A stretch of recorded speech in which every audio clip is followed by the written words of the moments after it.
À l'approche des fêtes de fin d'année, les forces de l'ordre interpellent les conducteurs indélicats.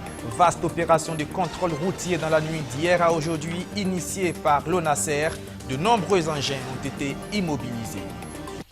Première conférence régionale des généticiens d'Afrique. Plusieurs professionnels de la génétique du continent sont rassemblés à Ouagadougou.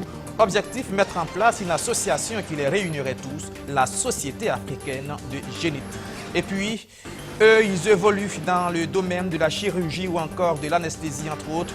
4 professeurs de l'université Nazi Boni de Bobo Dioulasso viennent d'être agrégés.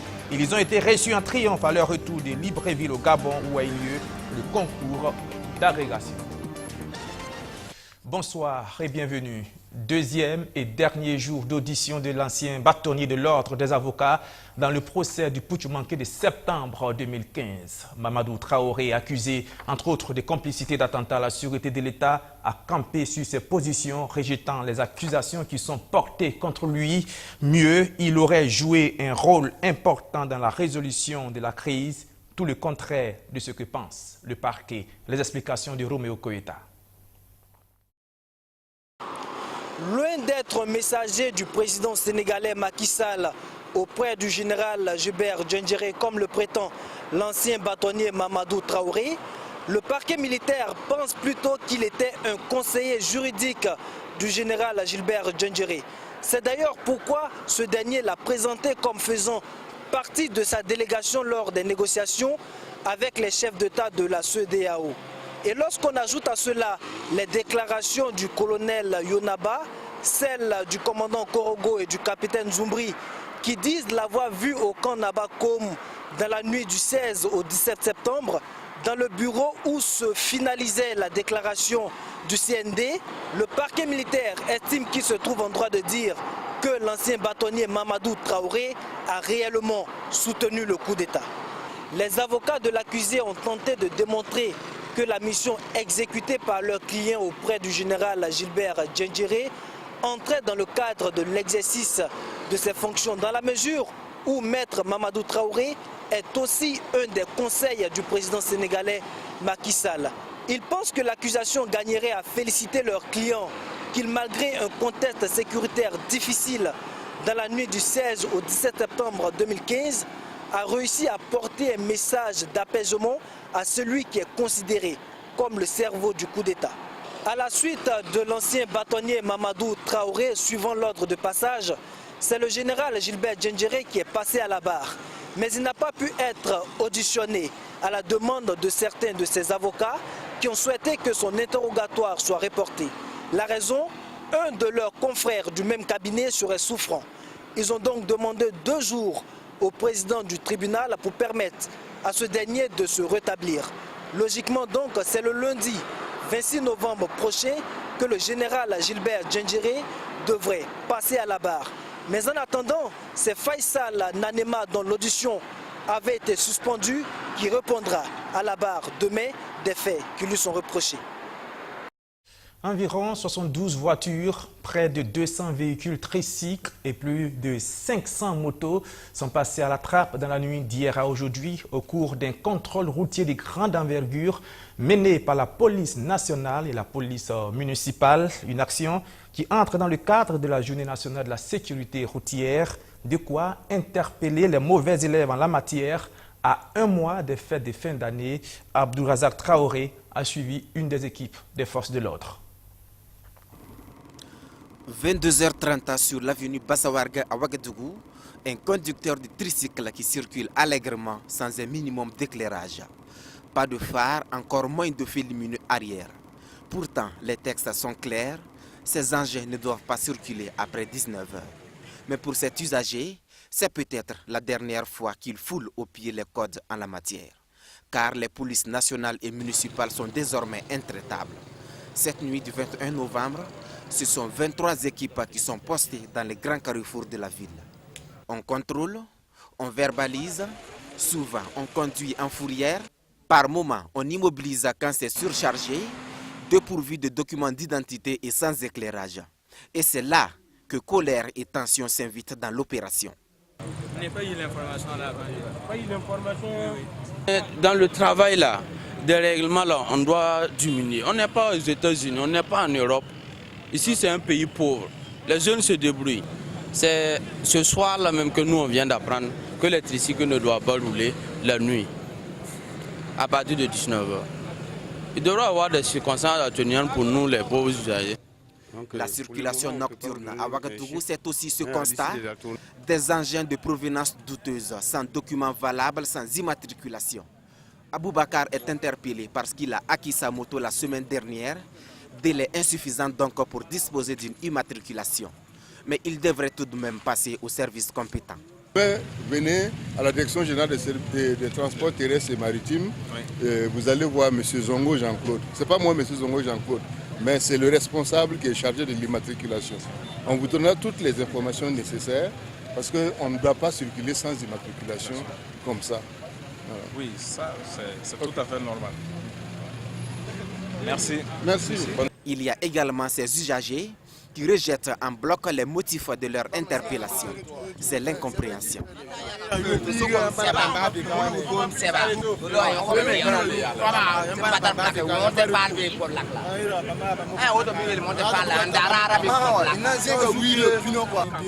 n'ai rien fait. Arrivé, tu me dis que c'est acrobatie. Quelle acrobatie? Tout le monde est témoin ici. Tout le monde était témoin. Je lui demande et puis il me dit que non. Est-ce que moi je veux qu'on me brutalise? J'ai fait quoi? Je suis un voleur. Ils ont dit que non, qu'effectivement que je venais, qu'il n'y a pas une seule phare qui ne donne pas. Moi je les ai dit qu'effectivement j'étais au garage, je viens de quitter ce soir-là. Maintenant malheureusement je l'ai néauché, fatigué. Une opération qui entre dans le cadre de la journée nationale de la sensibilisation et de la sécurité routière. C'est vraiment apporter, n'est-ce pas, en tout cas, la promotion de la sensibilisation, la promotion et la sensibilisation en matière de sécurité routière. C'est interpeller tous les usagers de la route à respecter les règles de la sécurité routière, surtout en ces moments de fin d'année. Au bilan, quelques heures de contrôle ont permis d'immobiliser 72 véhicules non en règle, près de 200 tricycles et 546 motos mises en fourrière. Le matin déjà, les locaux de la police sont pris d'assaut par les usagers qui vont tenter de se régulariser avant le retrait de leurs biens. C'est une science qui fait des miracles parfois, mais dont on se méfie à cause de ses dérives potentielles. La génétique est pourtant présente sur tous les continents. En Afrique, les professionnels tentent de s'organiser en mettant sur pied une société africaine de la génétique. Elle est au cœur de la première conférence des généticiens d'Afrique qui se tient à Ouagadougou depuis ce 22 novembre. Natacha Ouedraogo pour le compte-rendu. La génétique, la science qui améliore les plantes, les animaux et qui trouve les remèdes pour les maladies dites compliquées. Une science sans laquelle il n'y a pas d'organes ni d'organismes vivants. Pourtant, elle a été longtemps marginalisée, diabolisée et même objet de préjugés. Et les généticiens, eux, n'ont pas toujours travaillé dans la solidarité. Cette première conférence régionale, débutée ce 22 novembre, viendra à bout de ces problèmes. C'est mettre un peu les forces ensemble, parce que les généticiens sont un peu éparpillés, pouvoir travailler ensemble et contribuer à améliorer sur le plan de l'enseignement, le plan pédagogique, mais aussi surtout apporter beaucoup de réponses aux questions que se pose la population et l'homme politique. En un mot, c'est éclairer tout le monde pour que tout le monde soit confiant par rapport à ce que nous consommons, par rapport à ce que nous utilisons dans la santé. Au-delà de la santé, au Burkina Faso, le secteur agricole est le secteur où les populations jouissent le plus des bénéfices de la génétique. Il s'agit de l'amélioration des variétés, de leur résistance à la sécheresse et à la maladie. Cette conférence d'experts généticiens se tient donc sous le thème « Génie génétique appliqué à l'agriculture, à la santé humaine et animale et à l'industrie ». Alors concrètement, ça veut dire que si on appuie les généticiens, ils travailleront à améliorer davantage nos techniques de production pour permettre d'augmenter les rendements. Vous savez que dans le cadre des objectifs de développement durable, nous voulons éradiquer la faim en 2030. C'est dans 12 ans. Et pour atteindre cet objectif-là, il faut augmenter la productivité de nos produits végétaux. Il faut augmenter les rendements pour augmenter les productions. Donc c'est la génétique qui nous permettra de le faire. Il faut également travailler davantage à trouver des plantes qui sont résilientes à la sécheresse, les efficiences de pluie.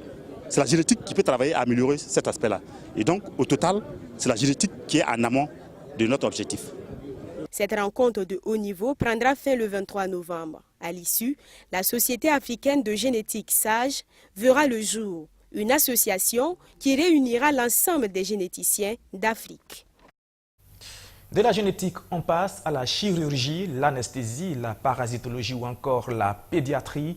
Voici les domaines dans lesquels 4 professeurs de l'université Nazi Boni de Bobo-Dioulasso viennent d'être agrégés. C'était au terme du 19e concours d'agrégation du CAMES à Libreville. Ils ont été accueillis à triomphe à leur retour dans la capitale de la région des Hauts-Bassins. Arsène Konditamde. Les uns après les autres, ils descendent du bus qui les ramène de Ouagadougou après un séjour gagnant à Libreville. Ensuite, un accueil plein de convivialité de leurs parents et amis. Ces 4 enseignants de l'université Nazi Boni que voici viennent de passer un cap dans leur carrière. Ils ont tous été reçus au 19e concours d'agrégation organisé dans la capitale gabonaise. Ces 4 nouvelles spécialités viennent étoffer davantage les compétences existantes. Le cœur rempli de joie, les lauréats remercient ceux qui les ont soutenus. Nous disons merci aux autorités de cette université, particulièrement aux autorités de l'Institut supérieur des sciences de la santé dont nous relevons. Voilà. Et nous disons merci aussi à tous nos encadreurs, c'est-à-dire nos maîtres, les aînés dans cet institut de médecine qui n'ont pas ménagé leurs efforts pour nous encadrer depuis pratiquement une année où la préparation du concours s'est effectuée. Donc nous disons merci à toutes ces autorités-là et à nos maîtres. Nous disons merci aussi à nos collègues. Sur 6 candidats partis au nom de l'université Nazi Boni, 4 ont été admis, soit un taux de réussite d'environ 66,67%. Les domaines de compétences des lauréats sont la chirurgie générale, l'anesthésie et réanimation, la parasitologie et mycologie et enfin la pédiatrie. Si d'aussi bons résultats sont engrangés, c'est grâce au travail en tandem des différents acteurs de l'université. Nous sommes vraiment très contents parce que pour ces nouveaux lauréats, contents vraiment pour ce qui va permettre à l'université d'émerger. Je profite de votre tribune pour vraiment remercier tous les acteurs qui ont contribué à ce que nous puissions avoir ces lauréats. Je vais citer d'abord les différents encadreurs, à savoir le professeur Apollinaire Sordogo, le professeur Dakouré et Patrick, qui ont vraiment mouillé le maillot pour que quand même nous puissions avoir ces résultats qui honorent vraiment notre université, qui honorent le Burkina Faso. Les lauréats auront entre autres charge de former des assistants qui vont à leur tour gravir peu à peu les marches afin de former une élite de qualité. Après ce succès engrangé, les responsables de l'université ne comptent pas dormir sur leurs lauriers. Ils se disent prêts à redoubler d'efforts pour un meilleur score pour les prochaines échéances. Et on reste à Bobo-Dioulasso où les directeurs techniques des directions générales des études et de la statistique sectorielle sont en formation. Ils devront s'imprégner d'un outil de travail appelé l'ABDH, l'approche basée sur les droits humains. Arsène Konditamde. L'approche basée sur les droits humains ABDH est un cadre conceptuel qui commande la prise en compte des droits humains dans la programmation de tout processus de développement. Ce 19 novembre, des techniciens issus des directions techniques de 8 ministères sont à l'école de cette approche. Cette formation est initiée à leur endroit par le ministère en charge de la justice afin de leur permettre de s'approprier ce cadre dans la planification des politiques sectorielles de développement. Voilà, donc l'objectif de la formation, c'est que justement, à partir de maintenant, on puisse mettre la question des droits de l'homme au centre du développement. On puisse identifier les questions de développement donc à une question d'ineffectivité des droits humains pour pouvoir justement prendre en compte la satisfaction donc des droits humains dans les politiques publiques parce que les droits de l'homme et le développement sont intimement liés et la mise en œuvre, un problème de développement identifié correspond en fait à un droit humain qui est ineffectif. La formation va se tenir sur 5 jours, au cours desquels divers modules vont être dispensés aux participants. Et chaque module va être sanctionné en fin de journée par une évaluation. Une méthodologie qui plaît aux participants qui sont enthousiastes de prendre part à cet atelier. Quand on parle de projets et programmes de développement, il faut qu'il y ait beaucoup plus d'engagement et de connaissances dans la planification et la mise en œuvre des activités. Oui, je trouve que c'est la bienvenue. Ça apporte un plus à ce que nous connaissons déjà et ça va nous apporter en tout cas beaucoup d'informations qui puissent nous permettre d'encore mieux programmer et planifier nos activités en faveur des populations. Après les techniciens des 8 ministères participant à cette session, la formation va être élargie à ceux des autres ministères afin que l'ABDH puisse être arrimé définitivement aux politiques de développement. Le financement de cette activité est assuré par l'État burkinabé, le Royaume du Danemark et celui de la Suède. Pour l'édition 2018 des 16 jours d'activisme contre les violences faites aux femmes et aux filles, le Burkina Faso s'attaque aux grossesses précoces et non désirées en milieu scolaire. Et c'est la ville de Kaya qui a été choisie pour mener la sensibilisation du 25 novembre au 10 décembre prochain. Samira Samandoulgou, Natacha Oudraogo. Reconnue comme l'un des piliers de la société, la femme est pourtant victime de nombreux crimes. Mutilation, viol, agression, trafic, voici autant de violences auxquelles sont confrontées une femme sur 3 dans le monde. La situation est inquiétante et les premières concernées agissent. Regroupées au sein de la MMF, la Marche mondiale des femmes, les dames des 5 continents organisent chaque année 16 jours d'activisme contre les violences faites aux femmes et aux filles. Pour l'action 2018, celles du Burkina font la part belle aux scolaires.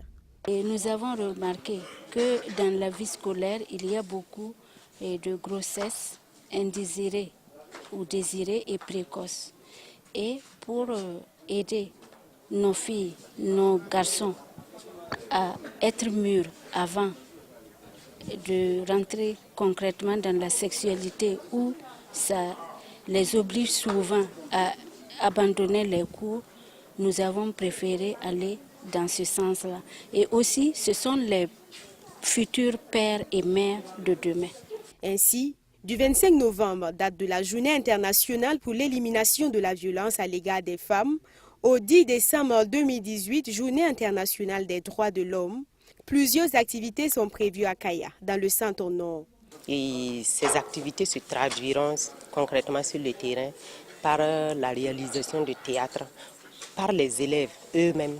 Au sein des 3 établissements-là, ils vont constituer des troupes et feront les représentations dans tous les secteurs de la commune de Kaya pour sensibiliser leurs pairs sur la santé sexuelle et reproductive afin de réduire les grossesses précoces au niveau scolaire.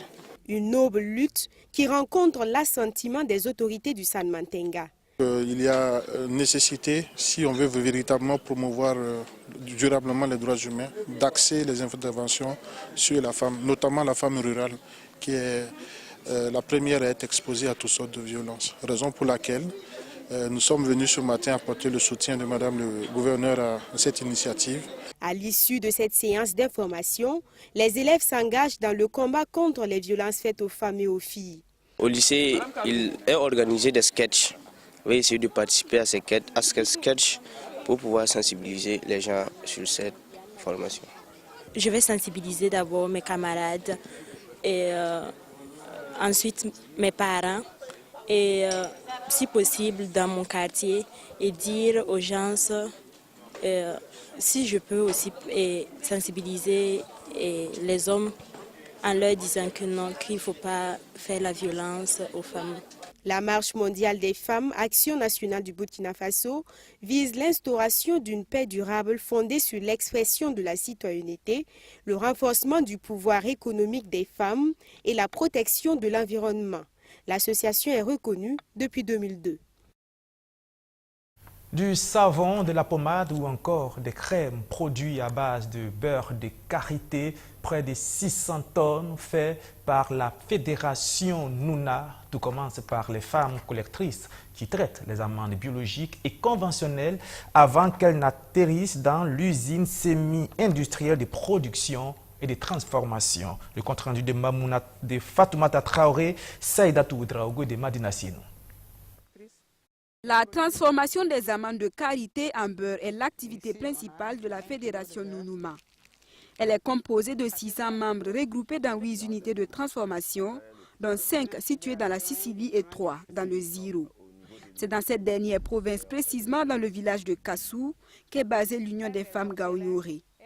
Elle fait partie de celles qui approvisionnent la fédération en matières premières.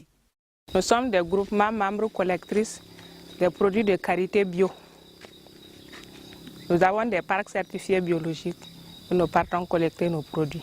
Au début, nous avons créé une union de 600 membres et de 18 groupements en 2001. Et nous sommes devenus fédération en 2011. Derrière ces produits finis, il y a tout un processus de traitement. Les amandes biologiques et conventionnelles déjà traitées par les femmes collectrices sont convoyées par la suite au niveau de l'unité semi-industrielle de production et de transformation en beurre de karité basée à Léo, dans la Sicile. Nous recevons les amandes déjà traitées et juste à l'arrivée des amandes, nous passons à la première étape qui consiste au lavage des amandes. Après le lavage des amandes, nous passons au triage des amandes. C'est grâce à l'appui de la Croix-Rouge burkinabé et celle espagnole à travers le projet d'amélioration de la commercialisation des produits fabriqués par les femmes au Burkina Faso avec une approche de développement durable que ce processus d'approvisionnement a été renforcé. Cet appui a contribué à développer le travail de ces femmes à la base. Avec l'aide de la Croix-Rouge, on nous a donné des charrettes, des marmites et il y a même un tricycle que la Croix-Rouge nous a donné pour la collecte.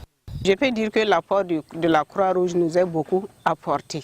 Et on a reçu des formations par la Croix-Rouge, on a reçu des équipements qui nous ont amélioré vraiment la production sur la qualité et l'amélioration aussi de la recherche des marchés.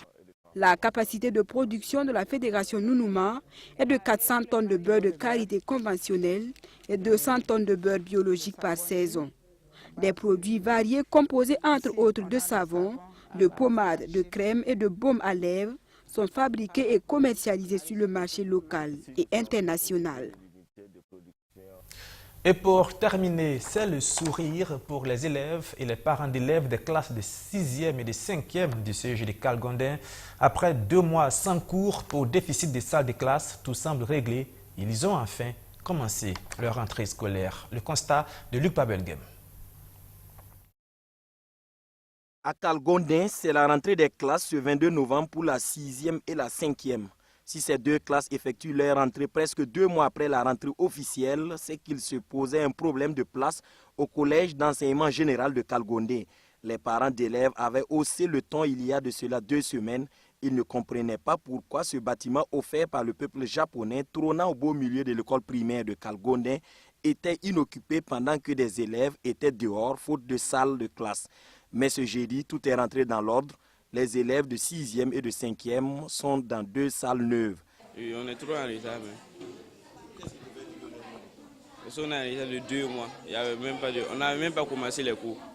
D'autres ont déjà fini leur composition, leurs devoirs. On n'a rien fait d'abord. Là que ça fait 2 mois, c'était 2 mois d'ailleurs que les enfants étaient dehors. Mais rien que hier, tout est résolu. Le ministre a envoyé en fait son émissaire et puis les Japonais aussi ils étaient là. Ils ont ouvert au moins 2 classes pour nous. Ils ont entendu en fait notre cri de cœur. Ils sont venus, ils ont ouvert 2 classes pour nous. Nous sommes vraiment contents. On les remercie beaucoup et on prendra soin en fait des locaux comme ils avaient prédit en fait dans leur clause et que à la réception définitive, tout serait vraiment au point.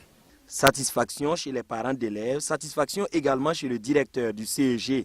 C'était un manque de communication, dit-il. En effet, dès le départ, il y a eu un manque de communication entre les parents d'élèves, l'administration et nos supérieurs hiérarchiques. Ce qui vraiment nous a mis dans une situation un peu déplorable. Dès lors que la communication fut établie, le projet japonais, en collaboration avec nos supérieurs hiérarchiques, ont décidé de mettre des salles à notre disposition de façon provisoire pour le début des cours. Et c'est ce qu'on constate ce matin. Il y a vraiment effectivement reprise ce matin dans les salles de classe que le projet JICA et nos supérieurs nous ont mis à notre disposition. Voilà, donc à l'origine, c'était effectivement un manque de communication, il faut le souligner. Dieu merci, ça a été établi et tout est rentré dans l'ordre. Les élèves de 6e et de 5e du CEG de Kalgondé sont dans des salles prêtées puisque la réception définitive n'est pas encore effectuée. Selon les clauses, association des parents d'élèves, encadreurs et élèves ont pour obligation de prendre bien soin des locaux. Ces consignes, l'APE veille à ce qu'elles soient respectées. Voilà, et c'est la fin de ce journal. Merci de l'avoir suivi. Je vous donne demain rendez-vous à la même heure, c'est-à-dire 19h30. Merci de votre fidélité.